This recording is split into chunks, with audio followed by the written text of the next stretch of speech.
নবীজির উপর দুরূদ শরীফ পড়াটা এটা আল্লাহর সংবিধান। নবীজি বলে আমার আহলে বাইতের উপর দুরূদ শরীফ পড়া এটা আমি নবীর সংবিধান।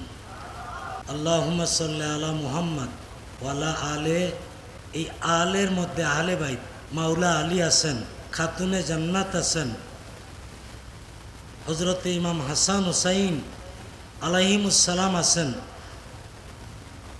যারা নামাজ পড়ে আহলে বাইতের উপর দুরূদ শরীফ না পড়লে কি তাদের নামাজ হবে?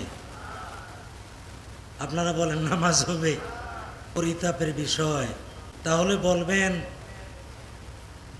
টুপি দাড়ি পাগড়ি জুব্বা সব ঠিক আছে, এটা লেবাসুত তাকওয়া। মানুষের দেখাইলাম আমি পরিপূর্ণ একজন মানুষ, কিন্তু কালবের তাকওয়া যদি না থাকে, কালবের ভিতরে যাদের তাকওয়া আছে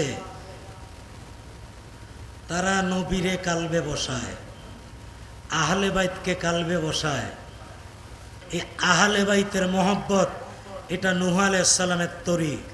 পড়েন না সুবহানাল্লাহ।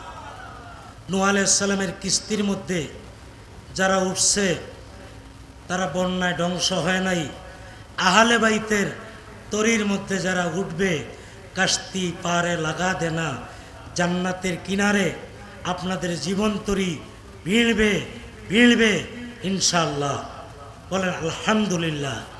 মোস্তাক আহমদ মুজাহিদি ভাইকে আমি দোয়া জানাই, আল্লাহ ওনার মাধ্যমে প্রতি বছর এই অনুষ্ঠানটা এই অডিটোরিয়ামে যতদিন উনি বাইসা থাকে এটা যেন জিন্দা রাখে। উনি থাকবেন না, কিয়ামত পর্যন্ত আহলে বাইতের এই আলোচনাটা যেন জারি থাকে। মহব্বতে বলেন আমিন।